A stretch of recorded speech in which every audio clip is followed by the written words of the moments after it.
Amado Dios, gracias por estar con nosotros en esta tarde. Yo te ruego por cada hermano que está afectado por la COVID y que realmente tú estés haciendo tu obra en cada persona y en cada familia afectada. Acá yo te ruego especialmente por la Iglesia Sion, que tú seas con cada uno de ellos y que ahora nos estés hablando a través de lo que hemos de reflexionar con base en tu palabra. Te lo rogamos humildemente en el nombre del Señor Jesucristo. Amén.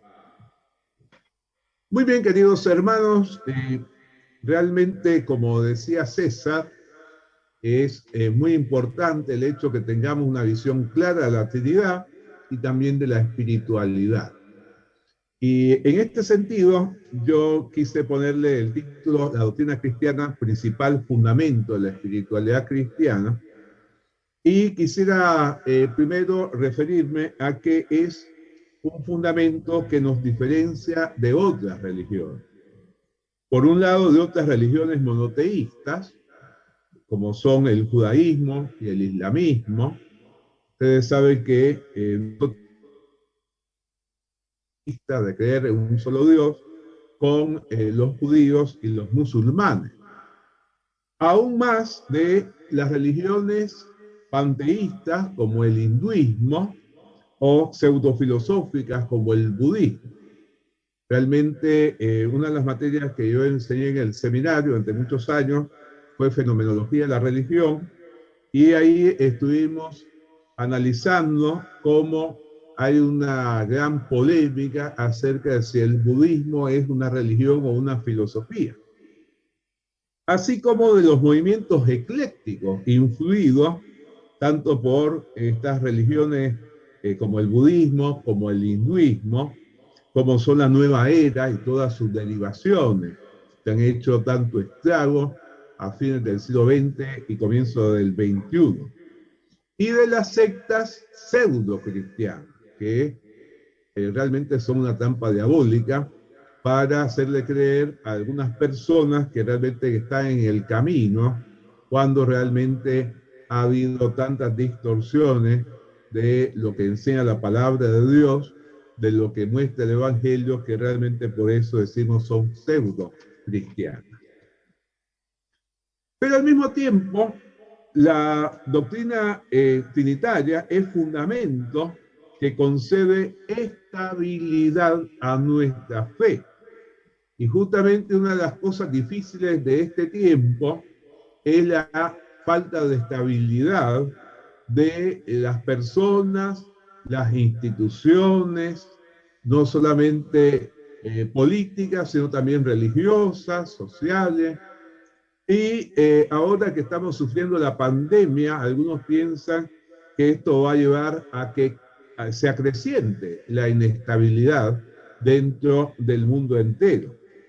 Bueno, es muy importante el hecho de considerar que la doctrina trinitaria es fundamento que concede estabilidad a nuestra fe, que nos fue dada de una vez para siempre, dice el versículo 3 de la epístola de Judas, según la Biblia de las Américas, y por la que debemos luchar vigorosamente, como traduce la nueva versión internacional.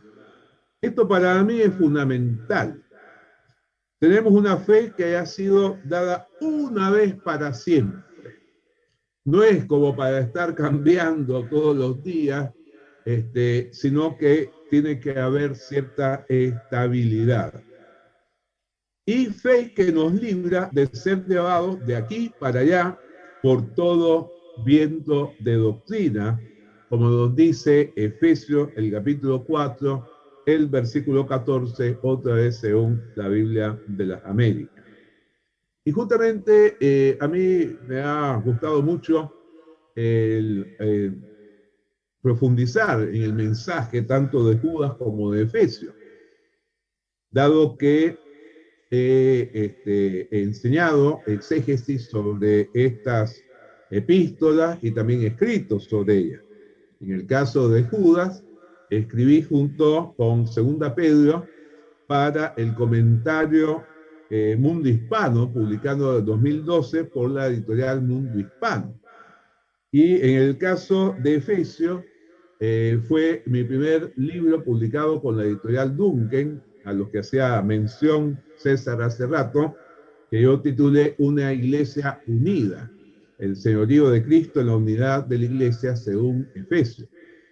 Y realmente, muchas veces hablando con mi hija Priscila, que es la que me asesora, le comentaba a César en todo lo tecnológico, ella que fue alumna mía en el seminario, que estudió en el seminario y que es la profesora de educación cristiana de nuestra escuela, la escuela que fue fundada por nuestra iglesia, que a la que hiciera mención César, ella me dice, para mí es tu mejor libro. Y yo le digo, lo que pasa es que para mí Efesios tiene una estructura tan, pero tan bien lograda, que realmente lo único que hay que hacer es reproducirla.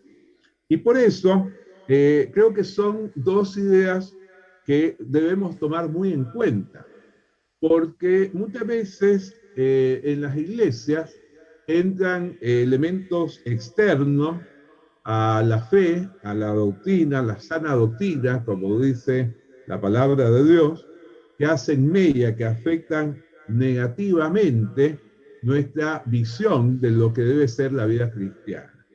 Y muchas veces, como decía antes, hay influencias de movimientos eclécticos, es decir, que unen distintos elementos y que toman un poco de acá y un poco de allá, ¿no? Algunos hacen una buena mezcla, una buena ensalada de algo de cristianismo, de algo de budismo o de hinduismo, en algunos casos toman de algunas religiones afroamericanas, otros van a algunas tradiciones autóctonas acá de nuestras religiones indígenas. El asunto es que se mezclan muchas veces cosas y esto afecta no solamente lo que llamamos la ortodoxia, el creer bien las cosas, sino también la ortopraxis, o sea, la práctica correcta que debe haber en nuestra vida como cristianos, ¿no? Entonces, yo diría que estas dos cosas, el hecho que es fundamento que nos diferencia de otras religiones y la segunda, que es fundamento que concede estabilidad a nuestra fe, constituye lo que podríamos llamar la visión global que nos permite irnos acercando a nuestro tema, ¿no? Porque acá hay un punto que yo quisiera señalar dentro de esto de fundamentos que concede estabilidad a nuestra fe, un tercer subpunto, y es el hecho que guía nuestra relación con las tres personas de la Trinidad, que realmente es fundamental el que nosotros podamos entenderlo así y aplicarlo a nuestra vida diaria, a nuestra relación con Dios. En primer lugar, a limitar a Dios Padre por ser sus hijos muy amados, como dice otra vez en Efesios, en este caso el capítulo 5, el versículo 1, según la nueva versión internacional. En segundo lugar, a limitar el amor sacrificial de Cristo, quien nos amó y se dio a sí mismo por nosotros, como dice ahí mismo el capítulo 5 de Efesios, ahora en el versículo 2, según la Biblia de las Américas. Y al no entristecer al Espíritu Santo, como nos enseña Efesios 4:30, sino dejándonos llenar continuamente por Él, como lo encontramos en el capítulo 5, el versículo 18. Y realmente entonces esto es fundamental para ver cómo esto va a desembocar en la espiritualidad cristiana, en nuestra espiritualidad como cristiana.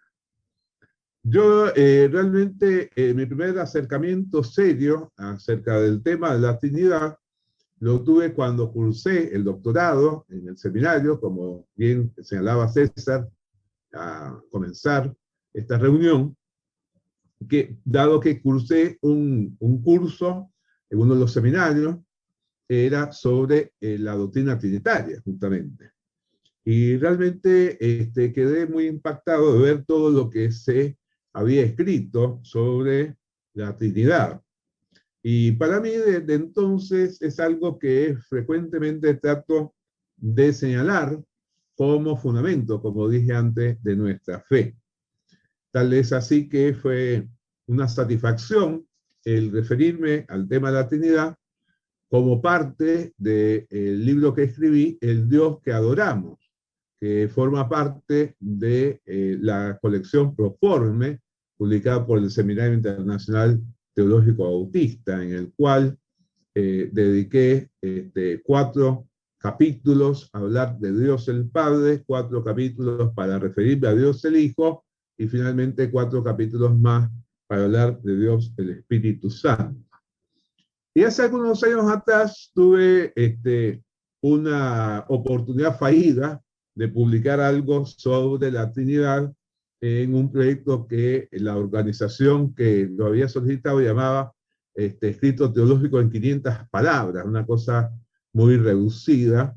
Al fin, como ha pasado tantas veces, esto no prosperó, no pudo seguir adelante el proyecto, pero para mí fue también una experiencia significativa el poder sintetizar en tan pocas palabras lo que significa la doctrina trinitaria. Ahora bien, una vez que hemos visto que la doctrina trinitaria es fundamento que nos diferencia de otras religiones y fundamento que concede estabilidad a nuestra fe, podemos decir que es también fundamento de nuestras relaciones fraternales como parte del cuerpo de Cristo. Y en este sentido vemos que el Nuevo Testamento muestra las relaciones trinitarias en total armonía, ¿no? Y en este sentido constituye un modelo para nuestras propias relaciones. Acá, uno de los libros neotestamentarios que mejor muestra esto es el Evangelio según Juan, al cual se refieren todos los que han escrito sobre la Trinidad en cuanto a sus bases bíblicas, ¿no? ¿Por qué? Porque vemos que Dios Padre envió a Dios Hijo para transmitir su mensaje definitivo. Según el capítulo 17, versículo 8 del Evangelio según Juan, el Señor Jesucristo dice, les he dado el mensaje que me diste. Estoy citando acá la versión popular Dios habla hoy. Es interesante el hecho de pensar que Dios Hijo estaba totalmente consciente de que parte de su visión no era solamente morir en la cruz por nosotros para librarnos del dominio del pecado y de esta manera darnos la posibilidad de la salvación, de la vida eterna, sino traer el mensaje definitivo de parte de Dios. Un mensaje que, tal y como dice el autor de Hebreos, vino después de que Dios habló muchas veces y de muchas maneras, ¿no? Como ustedes, como buenos lectores de la Biblia, recordarán, encontramos cualquier cantidad de personas tocadas por el Espíritu Santo, a las cuales vino la obra del Espíritu Santo, vino palabra de Dios para que ellos puedan compartirla, pero todo esto no era completo, no estaba completo, sino que cuando vino Dios el Hijo fue el que trajo el mensaje definitivo. Y en este sentido también esto nos advierte contra aquellos que, como los fundadores de la secta pseudocristiana, procuran decir que tienen una revelación especial, que de pronto tuvieron un sueño, que hicieron esto, lo otro, aquello, porque realmente el Señor Jesucristo fue el que trajo el mensaje definitivo de parte de Dios, y justamente el Nuevo Testamento tiene que ver con el testimonio de los apóstoles o de los allegados a los apóstoles acerca de ese mensaje. El Espíritu Santo justamente iba a recordar a los apóstoles lo que el Señor les había enseñado, y de esta manera ellos pudieron a su vez transmitirlo a los primeros cristianos, que a su vez lo transmitieron a otros, y cuando ya pudo cerrarse el canon, el tener lo que ahora conocemos como el Nuevo Testamento, que junto con el Antiguo Testamento conforma esa pequeña biblioteca, 66 libros que es la Biblia. Por otro lado, Dios Hijo le rogó a Dios Padre que enviara a Dios Espíritu Santo. Dice en el capítulo 14, el versículo 16, según la traducción del lenguaje actual, y yo le pediré a Dios, el Padre, que les envíe al Espíritu Santo. Fíjense qué pasaje trinitario tan claro, ¿no? Está hablando Dios el Hijo, que dice que le pide a Dios el Padre que envíe a los discípulos Dios el Espíritu Santo, ¿no? Evidentemente que acá vemos otra vez esa armonía, ¿no? Así como habíamos observado la armonía entre Dios el Padre al enviar a Dios Hijo con su mensaje definitivo, ahora también lo vemos a Dios Hijo rogándole a Dios Padre que enviara a Dios Espíritu Santo. Y en tercer lugar, Dios Padre envió a Dios Espíritu Santo para continuar la obra de Dios Hijo. Dice ahí en el capítulo 14, el versículo 26, el Espíritu Santo vendrá y los ayudará porque el Padre lo enviará para tomar mi lugar. Les recordará todo lo que les he enseñado. Muchas veces cuando leemos los evangelios observamos la dureza de mente y corazón de los discípulos para captar lo que el Señor les transmitía, ¿no? Hay casos donde realmente uno se pone en el lugar del Señor Jesucristo y piensa, fue muy frustrante para él muchas veces el observar que él les decía algo y ellos entendían algo totalmente distinto. Él les hablaba de A y ellos salían con B, ¿no? Bueno, pero justamente el Espíritu Santo vino, y gracias a Dios nosotros hemos sido beneficiados por esta obra del Espíritu Santo a partir del momento que nos convertimos y fuimos sellados por el Espíritu Santo con base en nuestro arrepentimiento y en nuestra fe en Jesucristo como Señor y Salvador, de manera que al haber nacido de nuevo, el Espíritu Santo nos guía toda la verdad, Él nos ilumina para entender la palabra que Él mismo estuvo inspirando a los escritores para transmitir el mensaje divino. Entonces acá tenemos otra vez esa armonía que yo les decía antes. Dios Padre envió a los Espíritus Santos para continuar la obra de Dios Hijo, ¿no? Es decir, acá no hay, como muchas veces observamos en nuestras sociedades latinoamericanas. Ustedes saben, yo nací en Nicaragua, después viví en Costa Rica, como bien decía César, y ahora hace ya muchos años vivo en la Argentina, ¿no? La verdad es que he vivido más en la Argentina de lo que viví en Nicaragua y Costa Rica juntas. Pero tengo una visión de estos tres países, ¿no? Y una cosa que nos caracteriza es el hecho de la falta de continuidad en las planificaciones, ¿no? El hecho de que realmente viene de pronto un gobierno, viene la dirigencia de una institución y piensa de una manera, después viene otra y piensa de otra, y aquel que vino después pensó que lo que estaba hecho antes no servía, no era bueno, así que siempre se parte de cero, ¿no? Esta falta de continuidad no pasa con la Trinidad, sino que hay una armonía, hay una íntima relación entre las tres personas trinitarias, de manera que realmente es una obra coherente, ¿no?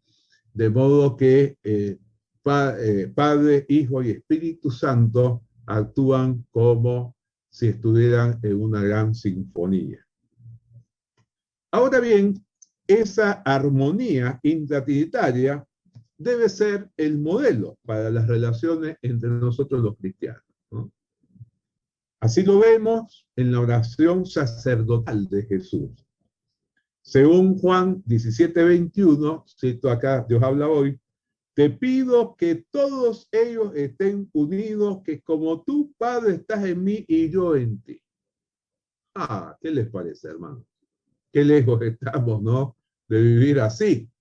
Pero bueno, de eso se trata reuniones como esta, de ver cómo el Señor nos toca y nos llama a hacer las cosas mejor.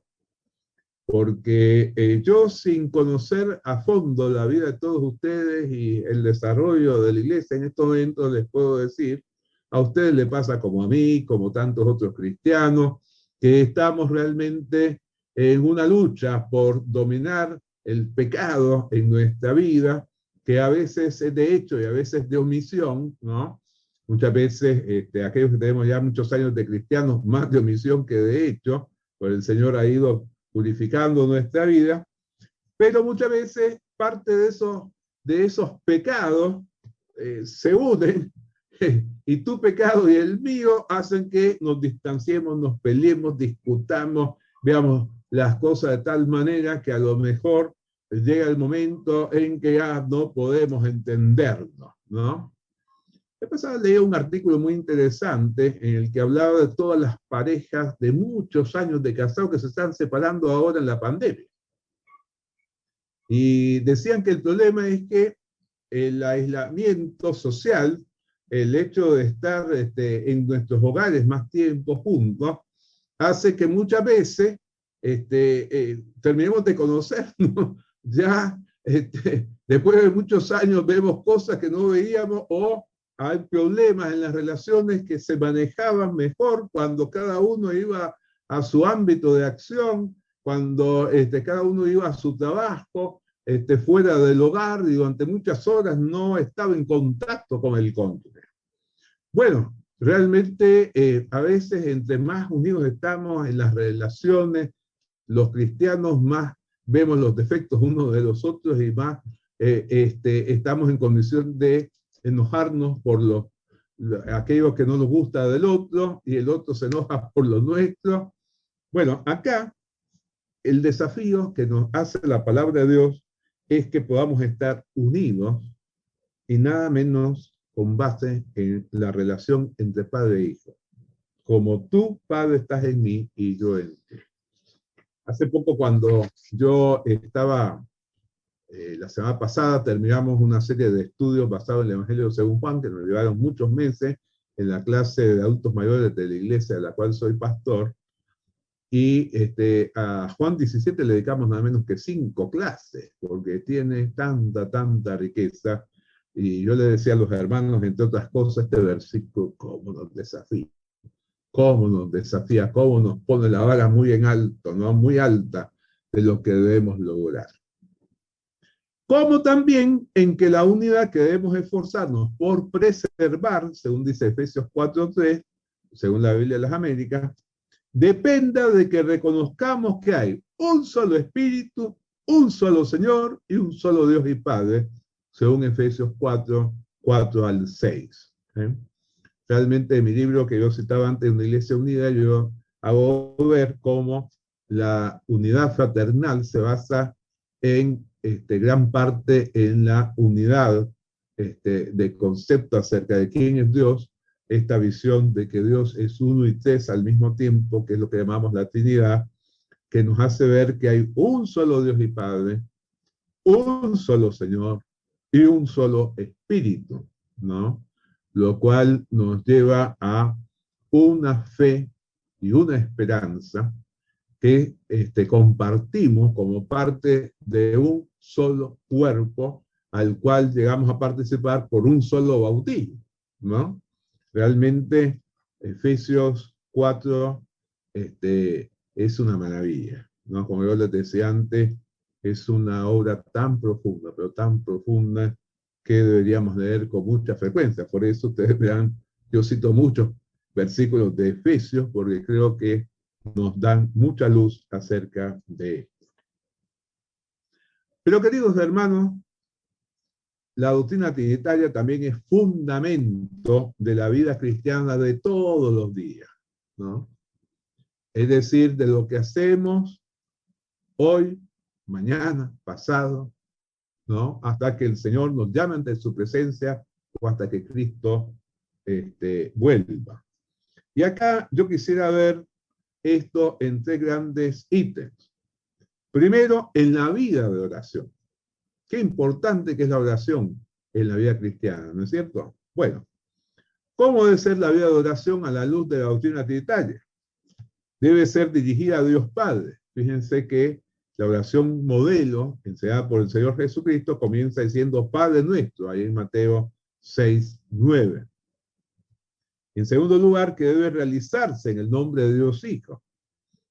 Ahí en Juan 16:23, según Dios habla hoy, el Señor Jesucristo dijo, les aseguro que el Padre les dará todo lo que le pidan en mi nombre, ¿no? Estableciendo esta mediación fundamental que vino a realizar Él entre Dios, el Padre y nosotros, sus discípulos, nosotros, los hijos de Dios por adopción. Y en tercer lugar, que debe ser guiada por Dios Espíritu Santo. Dice en Romanos 8:26, según la nueva versión internacional, el Espíritu acude a ayudarnos. No sabemos qué pedir, pero el Espíritu mismo intercede por nosotros. Muchas veces nos sentimos un poco desorientados acerca de cómo orar. Bueno, confiemos en que el Espíritu va a guiar nuestra oración. En segundo lugar, en el ejercicio de lo que se ha llamado las virtudes teologales, o sea, amor, fe y esperanza, ¿no? Nuestro amor procede del Padre. Dice en 1 Juan 4:7, según Dios habla hoy, el amor viene de Dios. Se basa en la entrega del Hijo. En Efesios 5:2, según la nueva versión internacional, dice, lleven una vida de amor, así como Cristo nos amó y se entregó por nosotros, y constituye una de las 9 partes del fruto del Espíritu Santo. Gálatas 5:22, que como ustedes recordarán, es el fruto del Espíritu Santo y no los frutos, sino que es un fruto con 9 partes, como dicen algunos, con 3 ramilletes, ¿no? Cada uno integrado por 3 elementos. Nuestra fe en el Padre, según Hebreos 6:1, es uno de los temas fundamentales, tal y como traduce la Biblia de Jerusalén, de nuestra fe cristiana, el cristianismo. Se basa en confiar en la intermediación del Hijo. Dice en Juan 6:29, según la traducción del lenguaje actual, lo único que Dios quiere es que crean en mí, pues Él me envió. Y en el testimonio del Espíritu. El Espíritu de Dios se une a nuestro espíritu y nos asegura que somos hijos de Dios, dice en Romanos, ¿no? Qué bueno es cuando uno siente esa presencia del Espíritu Santo que da testimonio a nuestro espíritu de que somos hijos de Dios.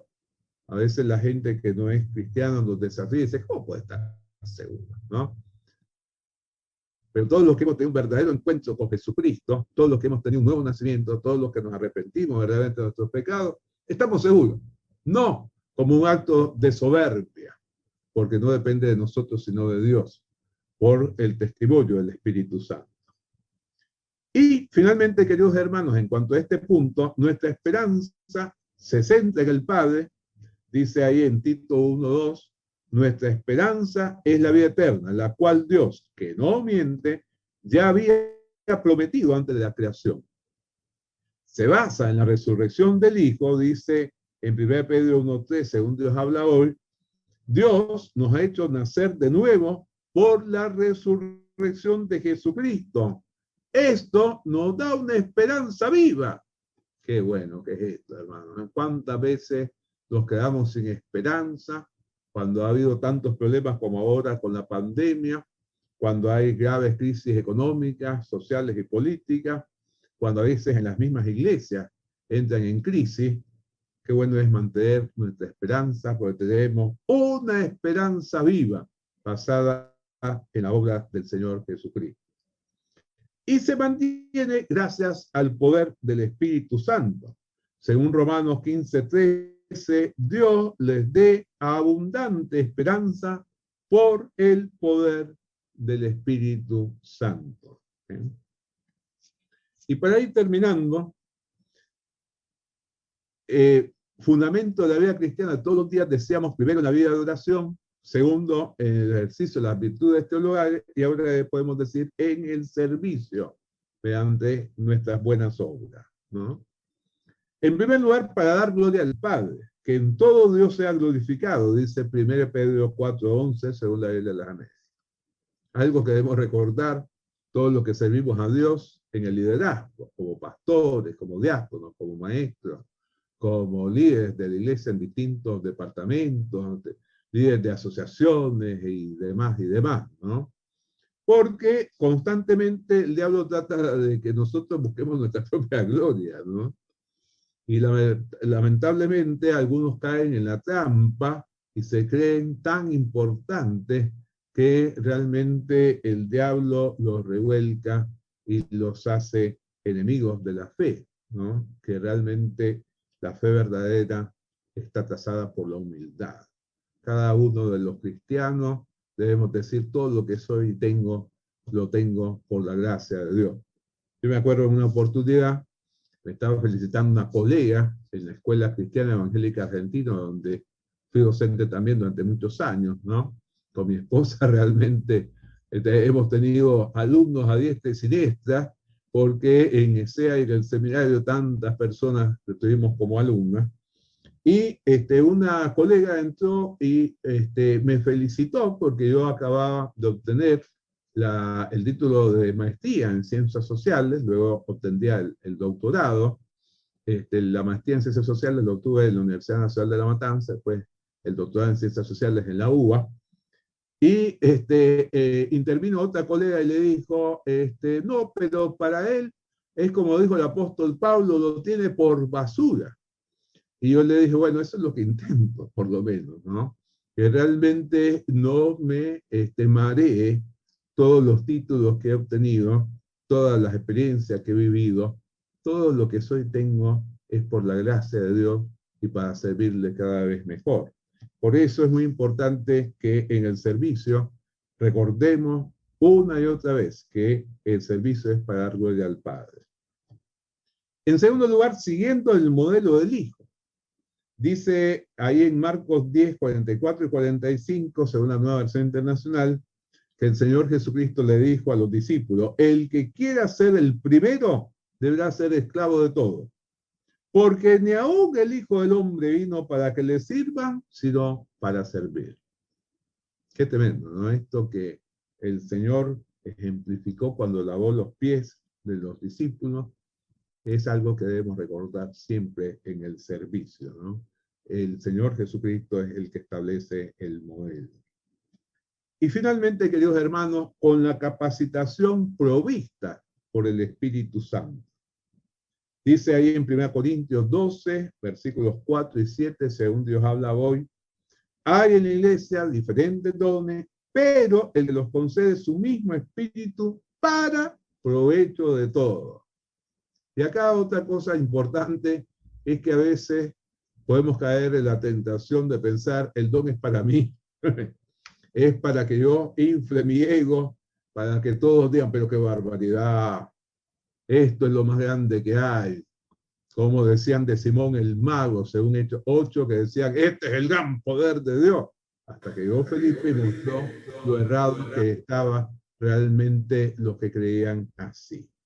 Así que, queridos hermanos, esto es lo que quería compartir con ustedes, porque César me mandó un temario, yo traté de un poco de estructurarlo de alguna forma para que pudiera realmente tener en el poco tiempo del que disponemos una visión global de lo que puede ser la doctrina trinitaria como principal fundamento de la espiritualidad cristiana. Y ahora, César, estoy en disposición de contestar alguna pregunta o algún comentario que quiera hacer cualquiera de los hermanos. Gracias, pastor. Wow, la verdad es que surgen varias consultas, por lo menos desde mi parte, mientras quizás los hermanos van elaborando alguna pregunta espontánea.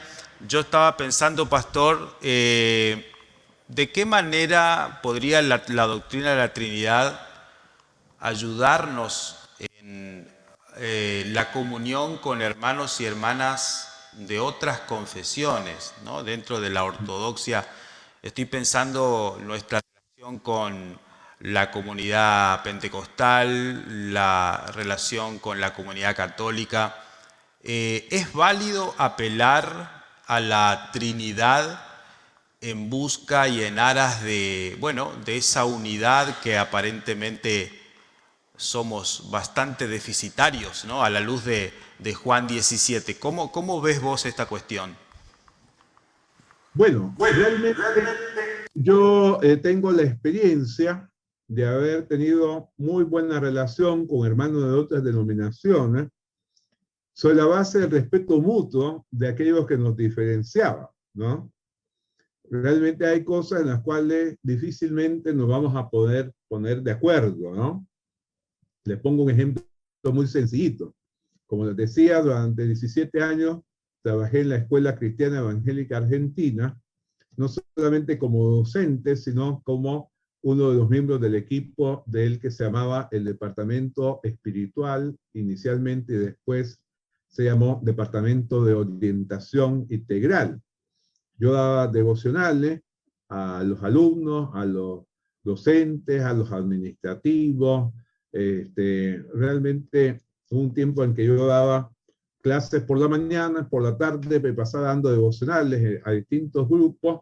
Escribí un par de libritos para ser utilizados por los estudiantes, Jesús y Nosotros 1 y 2. Después un tercero se usó ya en forma un poco más restringida, un poco más elemental, que fue Daniel, un modelo para jóvenes como vos. Y siempre en armonía con los hermanos pastores de la iglesia transparente, una iglesia de hermanos libres. Y hay una cosa específica que quiero poner de ejemplo, ¿no? Ellos me decían, Raúl, no nos damos cuenta cómo vos le das para que oren los cultos, para que lean públicamente la palabra, si está claro de que la mujer debe callar en la congregación, ¿no? Y yo les decía, bueno, yo lo veo de otra manera, que el Señor los bendiga a ustedes en sus convicciones y que Dios me bendiga a mí en las propias, ¿no? A veces con algunos hermanos pentecostales tuve la experiencia de que una vez estuvo un hermano pentecostal en uno de los cultos de la iglesia donde yo era pastor, y después del culto, cuando me saludó, me dijo, pastor, pero usted cree que el Espíritu Santo, habló del Espíritu Santo, yo creo que los bautistas no creían en el Espíritu Santo. Y le dije, pero claro que sí, hermano, el Espíritu Santo está presente en la Biblia y nosotros tratamos de guiarnos por la Biblia. Y en otra oportunidad, que hace poco lo recordaba en el Facebook, algunas veces, después de alguno de esos devocionales que daba en ESEA, una hermana que era líder de la iglesia Nazareno me decía, pastor, usted parece nazareno por el énfasis que le pone en la santidad. Y yo le decía, es que todo buen cristiano debería enfatizar la santidad, porque sin ella nadie verá al Señor, ¿no? Yo creo que realmente en la medida que nosotros nos dejamos, nos unimos sobre la base de lo que realmente está claro en la Biblia, es para todos como cristianos, ¿no? Yo le decía a mis alumnos cuando era profesor en el seminario, es como que nosotros decimos, de acá a acá, podemos decir, estamos unidos en una visión común que nos da la salvación, que nos hace sentirnos hijos de Dios. Ahora, si nos vamos para acá o nos vamos para allá, nos salimos de eso y ya no podemos compartir. Yo mencionaba la epístola de Judas y una de las cosas que yo le decía a mis alumnos cuando estudiábamos Judas es cuidado con los infiltrados, ¿no? Que muchas veces hacen tanto mal en nuestras congregaciones, ¿no? Pero yo creo que sobre todo en estos momentos tan críticos de la humanidad, es bueno afianzar nuestra visión común, y yo creo que esto se da en círculos concéntricos, ¿no? Estamos más cerca de hermanos de lo que podemos llamar, somos herederos de la reforma radical, lo que nos llamamos evangélicos propiamente dicho. A veces tenemos más diferencias con los hermanos que vienen de la reforma magisterial, porque ellos muchas veces han perdido la visión de la dependencia de la Biblia y se apartan de eso.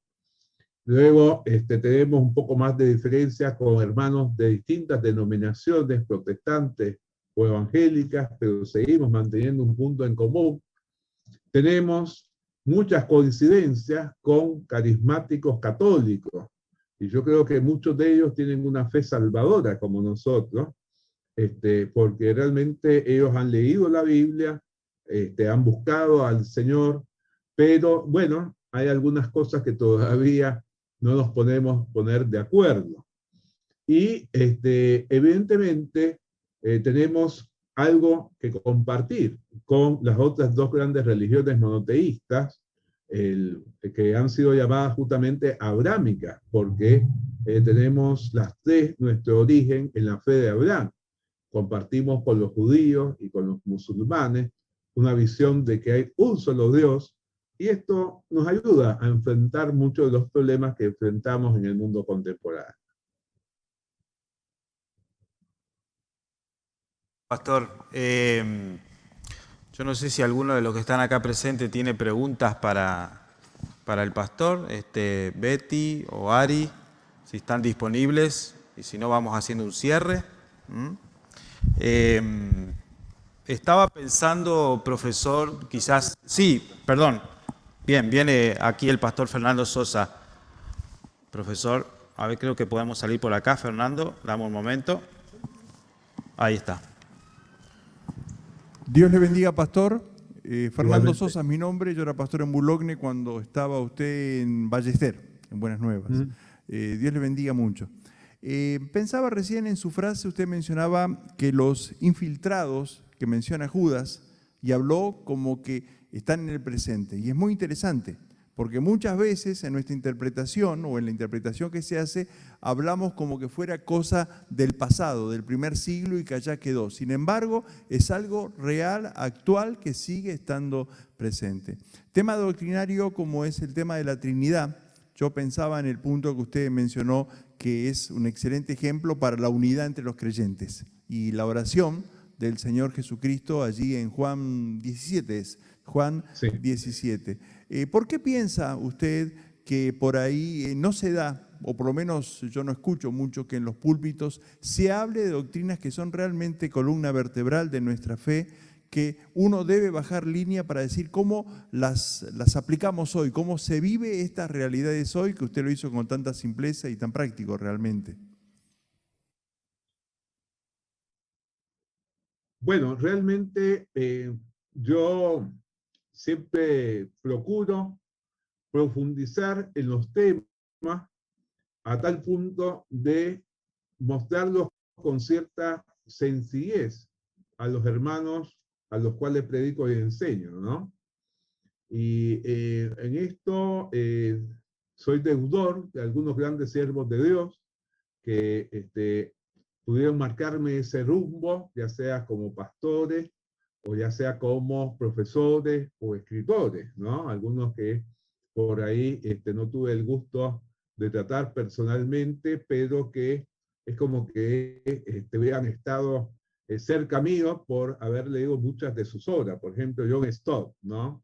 Que es uno de los hombres que realmente cuando vino acá al seminario a dar una conferencia, yo no lo traté directamente, pero sí lo escuché en su conferencia y con solamente la manera en que él hablaba se notaba que la presencia de Dios era poderosa en su vida, ¿no? Bueno, ¿qué es lo que sucede? En los últimos años hemos vivido toda una crisis, no solamente en las iglesias, sino en la sociedad en general, y acá a mí me ha ayudado el estudiar teología y ciencias sociales simultáneamente después de mi formación inicial que es en letras, ¿no?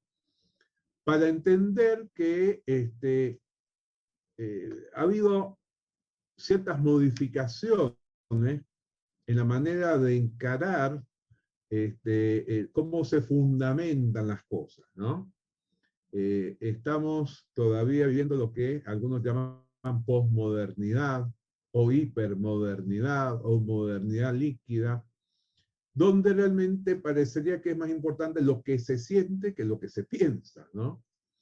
Entonces, realmente es todo un desafío el hecho de tratar de hablar de estos temas, de tratar de divulgarlos, de que los hermanos entiendan la importancia que tienen.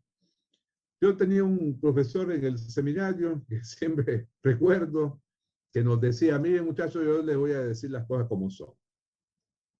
Nosotros acá en el seminario los orientamos para que ustedes vayan a los textos originales, lean varios comentarios, lean varios libros de historia, traten de buscar buenas ilustraciones y preparen con base una buena homilética su mensaje, y ustedes van y lo presentan.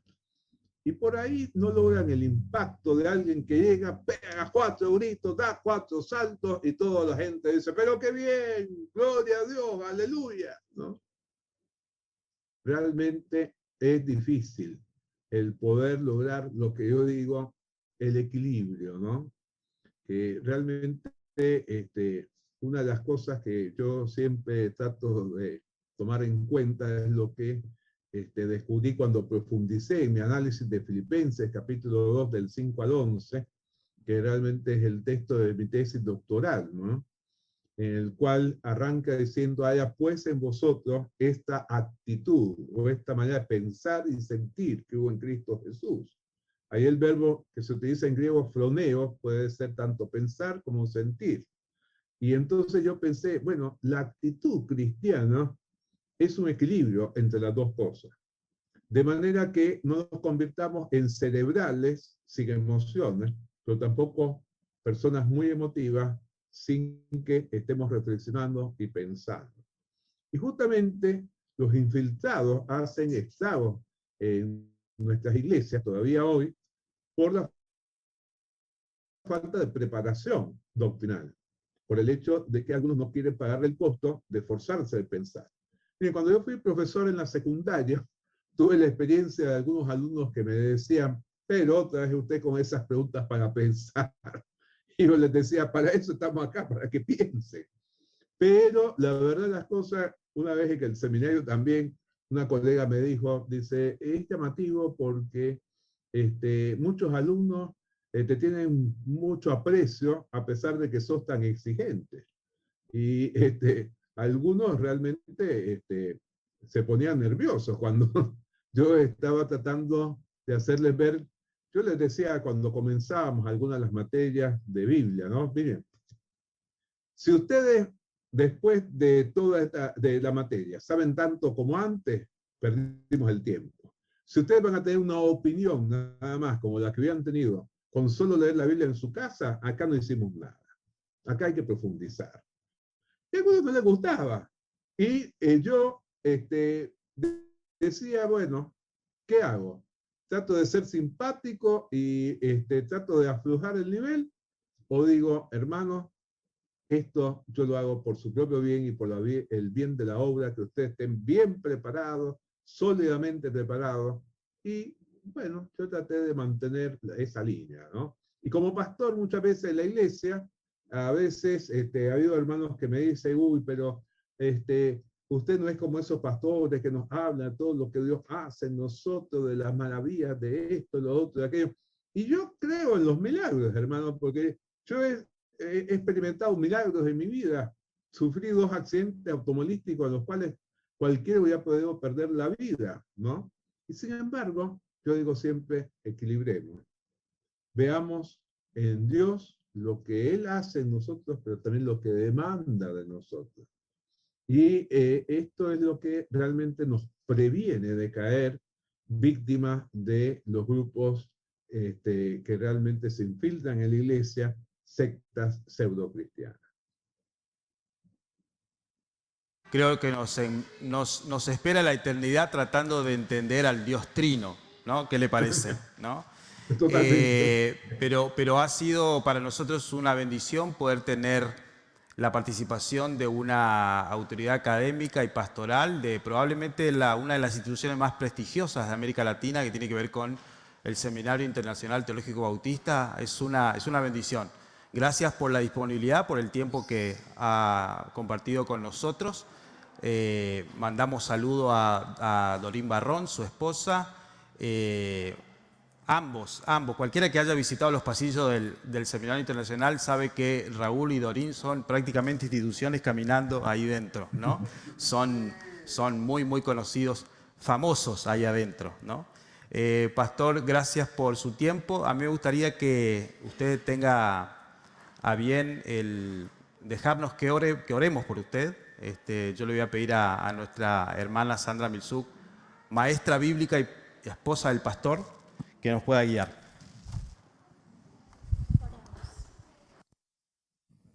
Querido Padre, una vez más alzamos nuestra voz a ti.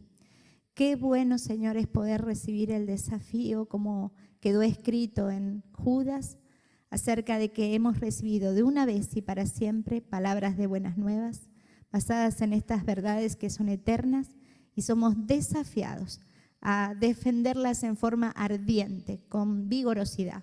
Gracias, Señor, por esto. Gracias por las palabras tan claras de un maestro que ha marcado también nuestras vidas en otros tiempos y en esta clase. Señor, bendecimos su vida y pedimos, Señor, que realmente tú concedas los deseos de su corazón. También, Señor, encomendamos el matrimonio, fieles servidores, Señor, en tu palabra. Y gracias, Dios mío, porque una y otra vez, como pregoneros fieles de la palabra del Señor, están compartiéndola una vez más como en esta tarde. Los bendecimos, oramos por ellos, hacemos un compromiso de interceder uno y otro día sobre sus vidas. En el nombre de Jesús oramos, quedando dispuestos a seguir investigando en tu palabra, como en Juan 17. En tu nombre, Jesús. Amén. Amén. Pastor, gracias por su tiempo. Seguramente, como dicen los programas, producción va a comunicarse con usted en breve. Dios le bendiga. Saludos a toda la familia del Señor que tenemos allí en Nueva Chicago, en Mataderos, con la iglesia que usted pastorea. Saludos a Dorín. Gracias por su tiempo. Hasta luego. Gracias, muchas bendiciones.